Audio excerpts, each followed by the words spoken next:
ग्राम पंचायत चुनाव को लेकर सभी ग्राम पंचायत प्रत्याशी मैदान में थे। वहीं आपको बता दें कि गांव की जनता को गांव की सरकार चलाने के लिए एक ईमानदार प्रत्याशी की ज़रूरत थी, जो कि सभी गांव में गांव की जनता ने गांव की सरकार चलाने के लिए एक ईमानदार प्रत्याशी चुन लिए हैं। आपको बता दें कि चुनाव के समय सभी ग्राम पंचायत प्रत्याशियों ने अपनी जीत के लिए एड़ी से चोटी तक का दम भी लगाया था और वहीं चुनाव के मुद्दों पर वादे भी किए थे। आपको बताते चले कि उत्तर प्रदेश में 29 अप्रैल को अंतिम चरण का चुनाव हुआ था, जो कि जिला बुलंदशहर में 2 मई में सभी गांव की सरकार के लगभग रुझान आ गए थे, जिसको लेकर आज हम बुलंदशहर के ग्राम ढांसोली में हम पहुंचे हैं जानने के लिए, जो कि यहाँ एक युवा प्रधान को गांव की जनता ने चुना है, जो कि उनकी किस तरह की छवि है और एक युवा पीढ़ी की एक सोच होती है कि गांव के प्रति किस तरह का अब की बार विकास होगा। तो यहाँ भी खुद एक नवनिर्वाचित प्रधान युवा प्रधान विजय जी चुने गए हैं, जो कि गांव की जनता ने इनको अपार प्यार दिया है और आज गांव इब्राहिमपुर ढांसोली की डोर इनके हाथ में दे दी है। तो इनसे हम जानेंगे कि जो गांव की जनता ने इनको प्यार दिया कि वो किन मुद्दों पर दिया, या इन्होंने जो जनता से वादे किए या गांव में जो विकास होने हैं वो कौन से विकास होंगे, चाहे वो नाली का मुद्दा हो, पानी का मुद्दा हो, या शमशान घाट का मुद्दा हो, या गरीबों के मकान का मुद्दा हो, या फिर बात करें युवाओं की तो युवाओं के लिए चाहे खेल का मैदान हो। तो इस तरह के काफ़ी विकास के मुद्दे होते हैं जो एक गांव का युवा ही, गांव का मुखिया ही इस मुद्दों को आवाज़ उठा सकता है।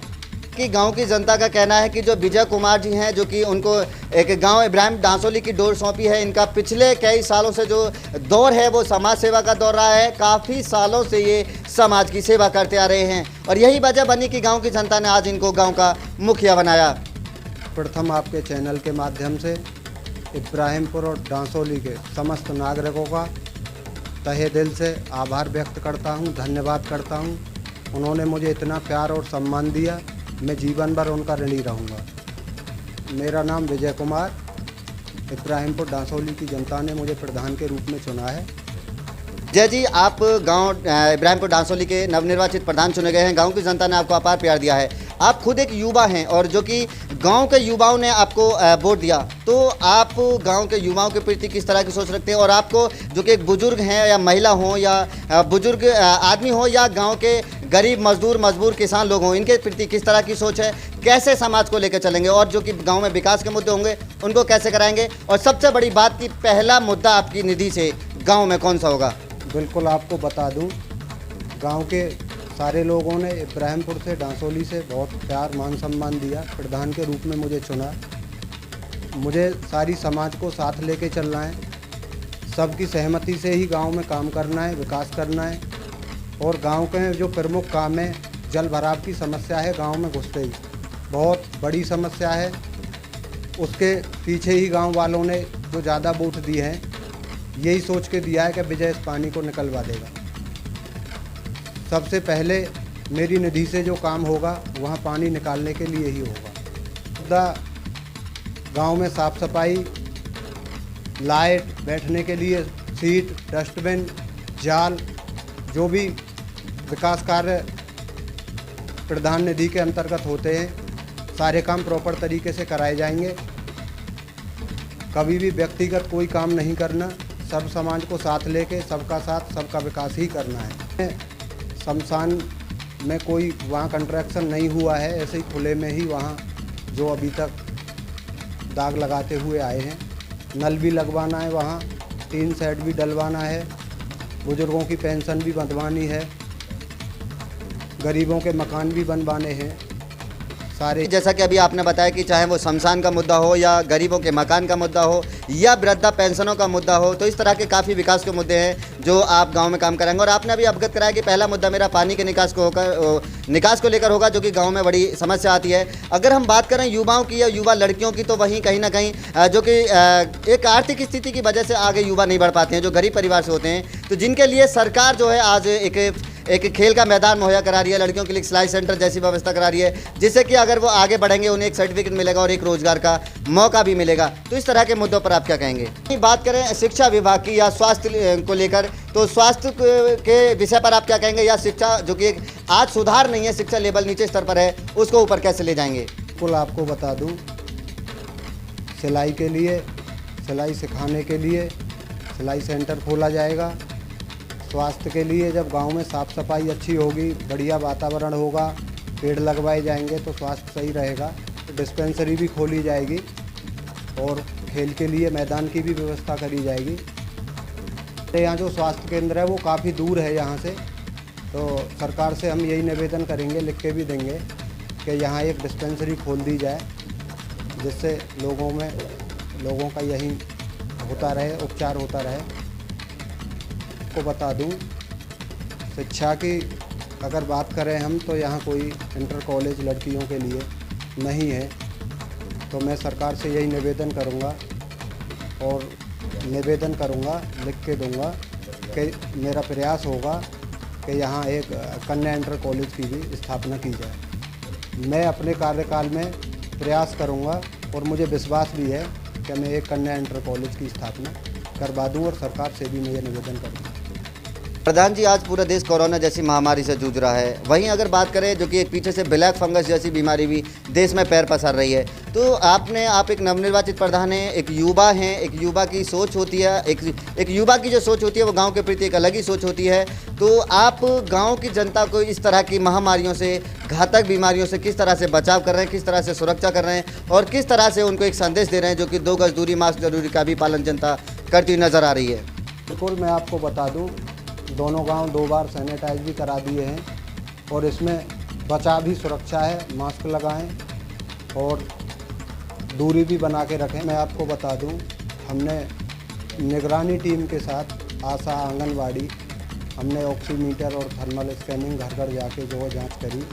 हमारे ग्राम पंचायत इब्राहिमपुर डांसोली में कोरोना या ब्लैक फंगस जैसी बीमारी का कोई केस नहीं है। वहीं हम भी अपनी टीम के साथ आगे भी प्रयास करते रहेंगे। अपनी टीम के साथ घर घर गए और सबको ये संदेश दिया कि 2 गज दूरी, मास्क जरूरी का पालन करें, और मैं भगवान से प्रार्थना करता हूँ कि कोरोना हारेगा, इंडिया जीतेगा। जय जी, आप एक, जो कि मैं बार बार समय पे कह रहा हूँ कि आप एक युवा हैं, आप पढ़े लिखे भी हैं, एक्टिव हैं, बड़े कर्मठ जुझारू हैं। जो आपकी छवि के बारे में पता चला है कि आप बहुत ही एक्टिव प्रधान हैं, एक्टिव युवा हैं, जो कि गांव की जनता ने बताया कि विजय जी जो हैं वो गांव के विकास के लिए लखनऊ तक भी दौड़ मारेंगे। तो अगर बात करें आपके सपने की, जो कि आज आप 5 साल तक के लिए गांव के मुखिया हैं, गांव इब्राहिमपुर डांसोली के आप एक सेवक हैं, तो कोई आपका एक निजी सपना हो कि आप अपने कार्यकाल में अपने जो कि इन 5 वर्षों में इस तरह का कोई विकास करें जिससे गांव का भी नाम रोशन हो, आपके गांव को जिला बुलंदशहर में नहीं बल्कि उत्तर प्रदेश में एक अलग छवि, एक अलग नाम मिले? बिल्कुल, मैं आपको बता दूं, मेरा एक सपना है कि मैं अपने गांव को, इब्राहिमपुर डांसोली ग्राम पंचायत को स्वच्छ अभियान के तहत साफ सफाई के मुद्दों पर सरकार द्वारा सम्मानित कराऊं। ज़िले में ही नहीं, पूरे उत्तर प्रदेश में भी इब्राहिमपुर डांसोली का नाम हो ना है, और मुझे पूर्ण विश्वास है सरकार भी इसमें मेरी मदद करेगी। ये गांव इब्राहिमपुर डांसोली के नवनिर्वाचित युवा प्रधान विजय जी, जिन्होंने अपने विचार रखे और हर मुद्दे पर, चाहे वो पंचायत निधि से करे हो या सांसद निधि से हो या किसी भी निधि से, गांव के विकास के लिए वो एक मेहनत करेंगे और गांव में अब की बार विकास की गंगा बहाने की वो बात कर रहे हैं। उनका सीधा तौर पर कहना है कि अगर मुझे गांव के लिए लखनऊ तक भी जाना पड़े तो मैं लखनऊ तक भी जाऊंगा और अपने गांव का नाम पूरे उत्तर प्रदेश में रोशन करूंगा। अब इनके बातों में कितनी जान है, या जो जनता ने, युवाओं ने, महिलाओं ने, बुजुर्गों ने इनको प्यार दिया, इनको वोट किया, किन मुद्दों पर किया। गांव के कुछ युवा, कुछ बुजुर्ग भी हमारे साथ मौजूद हैं, इनसे भी हम जानेंगे वो इनसे कितने संतुष्ट हैं, किस तरह की उम्मीदें इनसे लगा रखी हैं, या इनको जो वोट हुआ वो किन मुद्दों पर हुआ। मैं रामवीर तोमर गांव इब्राहिमपुर से बिलोंग करता हूं, और डांसोली गांव से ग्राम पंचायत हमारी एक है। युवा प्रधान मैं भी युवा हूं। विजय कुमार जी जो प्रधान पद के लिए चुने गए हैं, इस विश्वास पर चुने गए हैं कि हमें पूर्ण विश्वास है ये कई पंचवर्षीय से हमारे साथ हैं, काम भी करा रहे हैं बिना पद के, और इसी विश्वास पर हमने इन्हें वोट किया। सबसे अच्छी ये बात है कि वो युवा हैं, कर्मठ, जुझारू, ईमानदार, संघर्षशील हैं, ऑनेस्ट हैं। उन पर हमें पूर्ण विश्वास है कि विकास के काम में भी वो खरे उतरेंगे। जो भी कार्य विकास की तरफ बढ़ेगा उस पर वो खरे उतरेंगे। जैसे कि स्कूल का काम है, रास्ते का काम है, कोई नाली का काम है, शमशान का कोई काम है, XYZ जो भी काम है उस पर संपूर्ण विश्वास के खरे उतरेंगे। इस बार जो हमने युवा प्रधान जो चुने हैं, विजय प्रधान जी, नई सोच, युवा जोश, सबका साथ सबका विकास के साथ विकास होगा। हमें पूर्ण विश्वास है कि जो इन्होंने जनता से वादे किए हैं उस पर ये खरे उतरेंगे। भी आपने ब्रह्मपुर के युवा रामवीर तोमर जी को सुना, जो कि उन्होंने बताया कि जो हमारी सोच है प्रधान जी के प्रति वो अहम सोच है और हर विकास के मुद्दे पर अब की बार विजय प्रधान गांव में विकास की एक गंगा बहाएंगे, जिसको लेकर आज हमारे साथ फिर एक वरिष्ठ नागरिक किसान परिवार से हमारे साथ मौजूद हैं। इनसे भी हम जानेंगे कि जो इनकी सोच विजय जी से, नवनिर्वाचित प्रधान जी से लगी हुई है, किस तरह की सोच है या प्रधान जी की किस तरह की छवि है या विकास के जो मुद्दे हैं उन पर क्या कार्य प्रधान जी द्वारा होगा। नाम धर्मेंद्र कुमार, BDC इब्राहिमपुर से। ये विजय कुमार जो हमने प्रधान चुने हैं युवा, ये सही कार्य के लिए